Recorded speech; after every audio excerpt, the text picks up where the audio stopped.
I used to live in a trailer park off of Richards Road.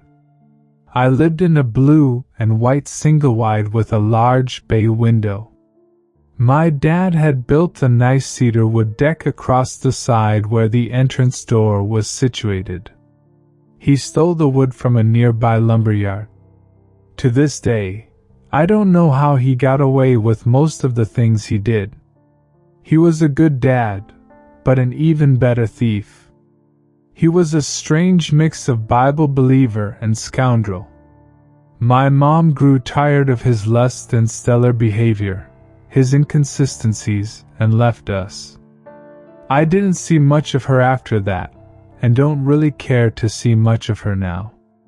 I know where she lives, but I never make any more attempts to mend our relationship. At some point, both of us quit trying, and I'm fine with that. Our trailer was on the back lot, adjacent to Mill Creek. We may have been poor, but I felt like the richest kid in the world. In my mind, I lived in the most perfect place, a paradise with a creek full of fish. That's all I really cared to do, that and help my dad work on his project cars. It was probably a poor decision to build the park so close to the creek. Mill Creek is a monster. It lays dormant for years, and then she gets angry, swells up and washes everything away. There's hardly any warning, little time to flee.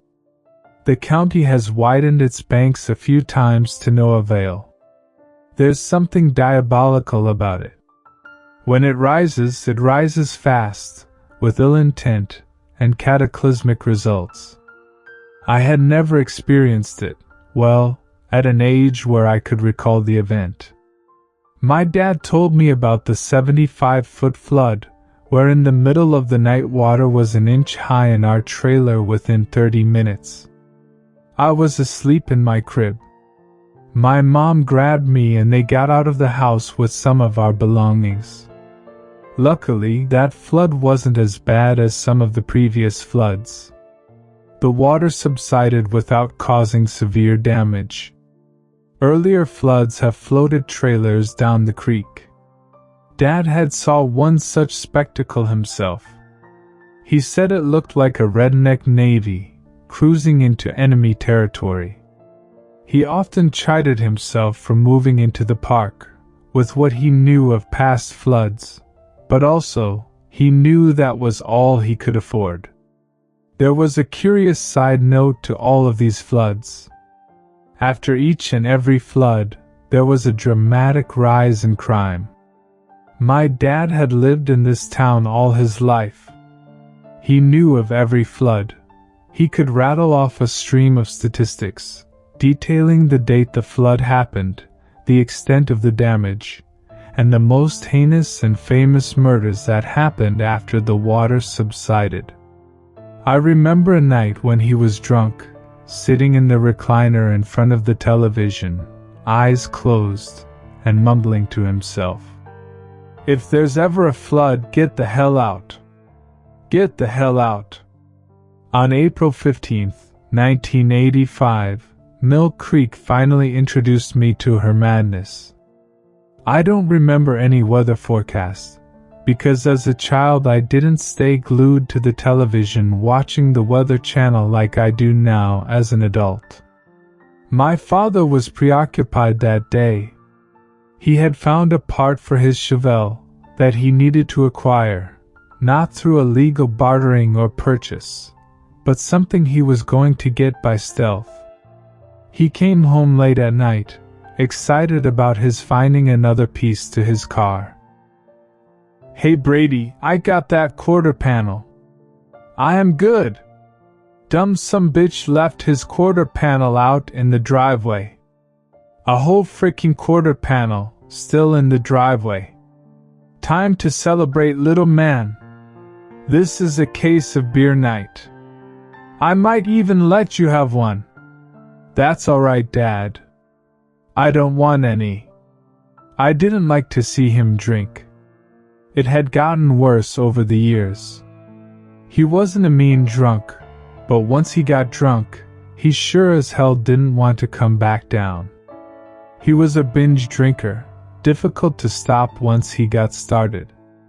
That night he passed out in the recliner, with the quarter panel lying on the floor. When I was sure he was safely unconscious, I went to bed myself. I was falling asleep, in that state between wakefulness and dreaming, imagining what I was going to do on Saturday, when it started to rain. I heard the water battering our metal roof. It was sudden with little build-up.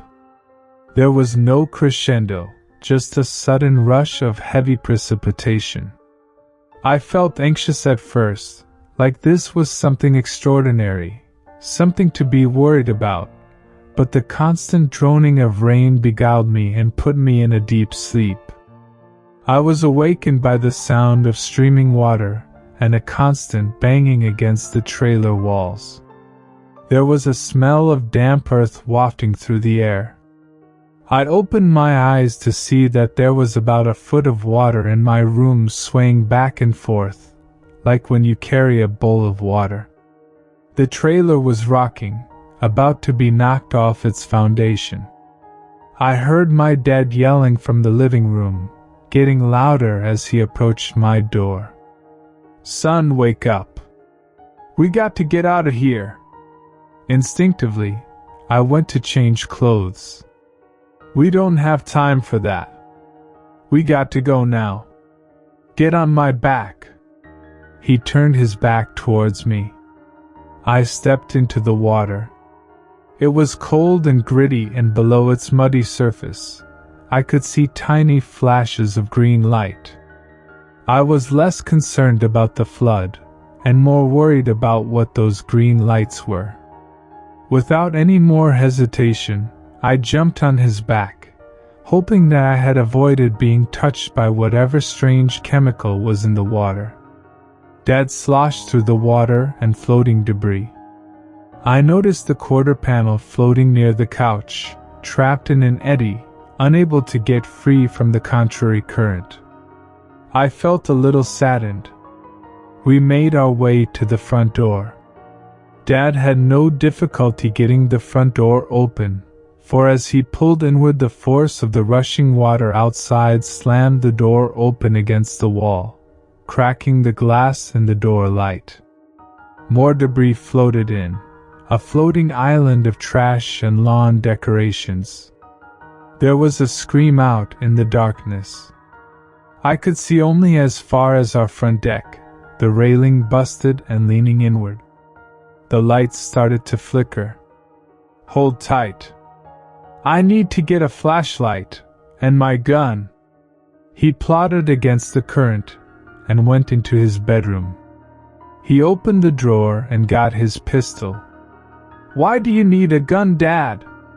"Whatever you do, son, don't swallow the water or get it in your mouth." It was a strange answer, but advice I was more than willing to obey. After he got the flashlight out of the closet, we made our way back to the front door. Outside I could hear more screaming, but it had escalated. It was louder and more frequent. Someone was in trouble. Someone was dying. The lights popped, and we were thrust in darkness. Dad immediately turned on the flashlight and pointed outside. Henry, our next-door neighbor, floated by, struggling not to drown, grasping something underwater, refusing to let it go. He reached out with his free hand and grabbed the deck railing. "Henry," I said. "No, leave him be." "But Dad, he needs help." "Nothing we can do." I heard Henry snarl, and I realized that he never screamed, talked, or asked for help.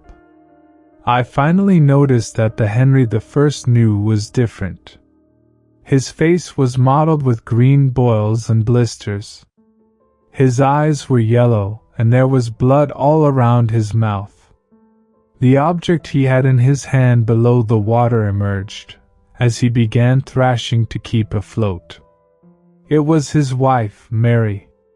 Her head was hanging by a thread of muscle and tissue, bobbing up and down like a floater, indicating that the bait had been bitten. Her stringy wet gray hair exposed her liver-spotted scalp.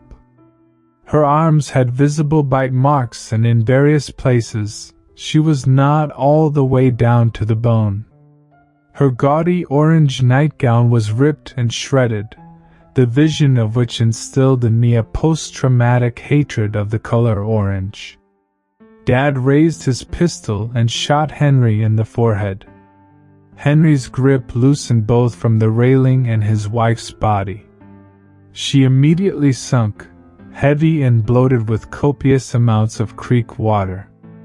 Henry, on the other hand, floated swiftly away. I started to cry and plead. "We can't go out there. Please don't take us out there. We can't stay here. I'll protect you. I promise." He pulled me up by the bottom of my legs. "Hold tight." Before he plunged us into the water, he shined the flashlight to either side of the trailer. Everything seemed clear, so he made his way down the steps. The water had risen quite a bit, and my dad knew he had to swim. He handed me the flashlight and pistol. "Take these. I got to swim a bit until I get my footing. Close your mouth tight." With every splash of water in my face, I tightened my lips, and there was a flash of panic. I was worried of becoming a flesh-eating zombie like my neighbor. There were multiple screams from every direction. I didn't know if it was because they were drowning, or being eaten, or maybe both. I was ready to get out of that damn water. I knew when my dad had found flat footing, because as soon as he did, he started running hard against the water, making his way fast to the newly formed shore. A hand grabbed me by the arm and started pulling me away from my dad. "Dad, something's got me." I lost my grip around his neck and dropped the flashlight, but not the gun. I felt Dad turn to grab me, and yanking forward, hoping to loosen the grip on my arm. It worked, but then the monster grabbed my ankle. Dad pivoted all the way around and grabbed me under the arms, but not before my head went underwater for a brief moment. I closed my eyes and mouth tight. He lifted me upward out of the water. I was being pulled in two directions, one towards safety, the other towards certain death. With Dad holding me above water and pulling me toward the shore, I had enough stability to grab the gun with both hands. I couldn't see the thing that was trying to kill me. It was too dark. There were momentary glimpses of an outline, and it constantly growling, so I aimed the gun where I thought its head would most likely be and pulled the trigger. It was a shot of faith, but it worked. The recoil from the gun was too much for me to handle, and I lost it in the water. The grip on my ankle was loosened, and we were able to make it to dry land. We walked to the edge of the flood. As we stood up, relaxed and caught our breath, we looked out over the abyss. There was a stark line between the darkness of the sky and the glowing water beneath it.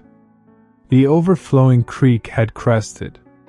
It was calm and infused with millions of bright green organic life forms, wriggling and shining throughout, a sea of emerald gemstones, evoking both a feeling of awe and horror. Beautiful. Horrible, but fucking beautiful, Ed said to himself. It is a phrase that has stuck with me. It has colored my perception of life in general. We went to stay with my grandmother until we were given permission to go and gather what little belongings we had left. All day long we could hear gunfire. The National Guard had moved in to clean up the more dangerous mess. When that was done, It was up to the homeowners and insurance companies to clean up the rest. There was plenty of reporting on the flood, but nothing about what had happened to the people because of the flood. Dad wasn't upset about the loss, even the Chevelle. For him it was all about the build. Once he got a car rebuilt, he drove it for a while, then sold it to start on a new project. What really bothered him was that he never found that quarter panel. In his mind, he worked hard to obtain it. It was a shame to lose something so easily, after all that effort. As they say, easy come, easy go, or as my dad used to say, fuck it, it all belongs to God anyway.